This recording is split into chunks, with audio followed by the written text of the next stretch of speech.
Okay, so now we're talking about dissociative disorders. And with dissociative disorders, the common thread is that parts of the personality that are usually integrated are separate. They are dissociated. So with dissociative disorders, one of the particular disorders that can happen is dissociative amnesia. And amnesia is basically an inability to recall important personal information, usually of a traumatic or stressful nature. So psychological functions are basically screened out of awareness, and these dissociative disorders occur without demonstrable damage to the brain. So with dissociative amnesia, you forget partial or totally forget past experiences. It can occur by head injury or a brain disorder. But with dissociative amnesia, it occurs without any apparent organic cause. Dissociative amnesia is usually anterograde, so that means it goes forward. You can't recall information from here on, not retrograde in terms of forgetting things in the past. People who have this are usually not that disturbed by it. They show an indifference to it, and these people remain well-oriented to time and place, and they can continue to learn new information. Forgotten events are simply screened out but not lost altogether. So there is this idea that the pattern of memory loss is reversible. Other dissociative disorders include something called a dissociative fugue. So with a dissociative fugue, this person forgets all or most of his or her past and engages in a sudden, unexpected trip away from home. They show purposeful activity usually. They may create some kind of alternate identity.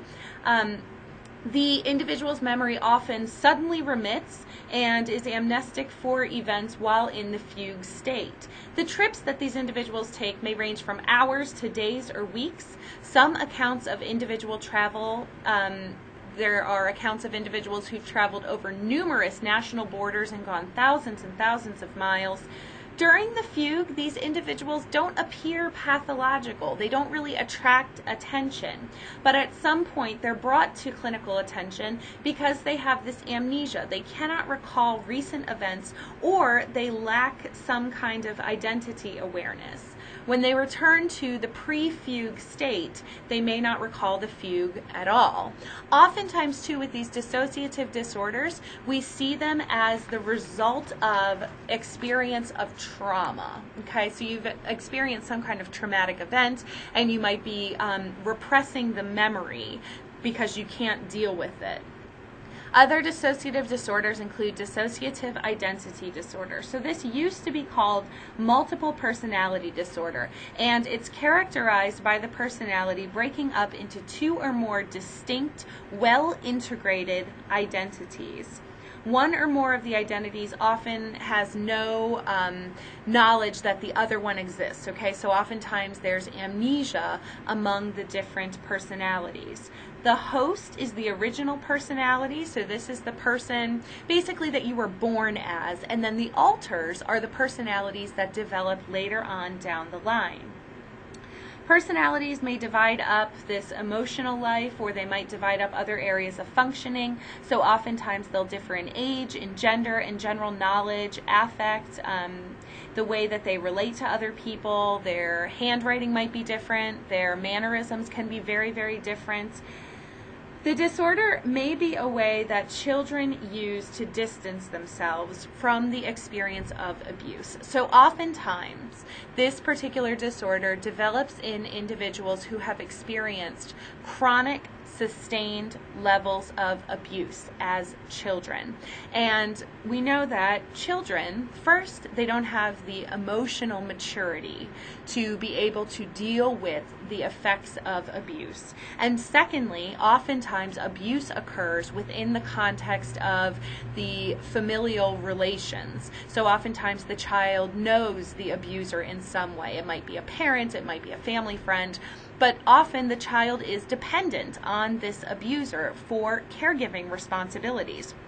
So the child can't get out of the situation because they're dependent on this person to provide for them, and they can't deal with the emotional trauma that comes from this experience of abuse. So as a coping mechanism then, the child creates these other personalities, these alters, these other identities to be able to deal with the emotional trauma. So they create them as a coping skill, basically.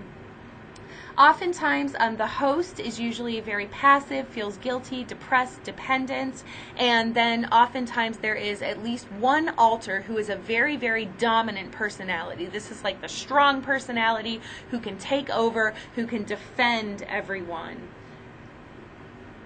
Oftentimes the transitions among identities are triggered by the experience of psychological stress. You could also potentially use hypnosis to bring out the different personalities.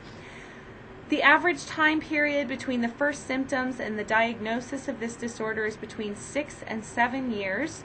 And there's a large discrepancy in terms of the number of personalities, distinct personalities that are reported.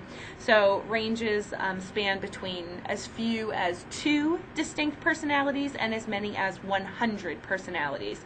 But about 50% of individuals with this disorder have less than 10 identities. Depersonalization disorder is another one of our dissociative disorders, and it involves a disruption of personal identity without amnesia. The central feature is a sense of strangeness, or unreality in oneself, often accompanied by derealization, or this feeling of strangeness about the world. It's like you're just going through the motions. You feel this sense of detachment, estrangement from oneself.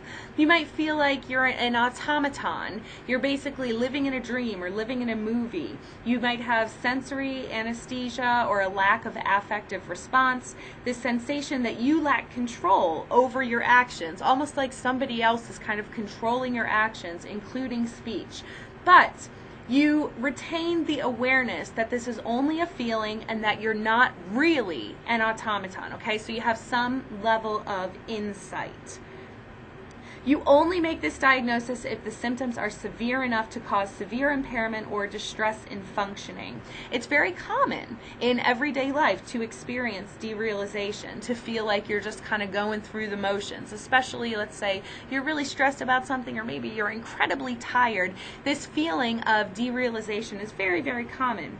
And also, it's a common symptom of other disorders as well. So you don't make this additional diagnosis if it's present during the course of schizophrenia, for example, or panic disorder. And oftentimes individuals who experience this depersonalization disorder also have a history of trauma. Okay.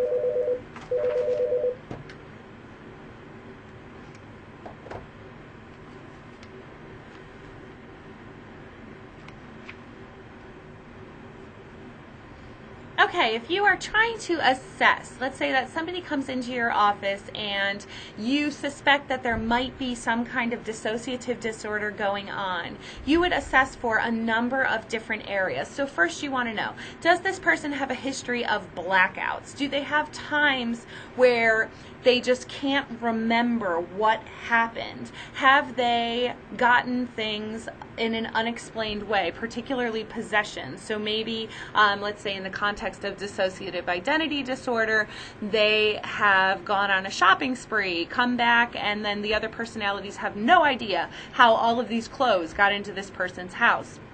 Fluctuations in the things that you know, fragmented recall of life history. You want to ask if they've had these depersonalization experiences, and most importantly, you need to assess if there is some kind of history of trauma.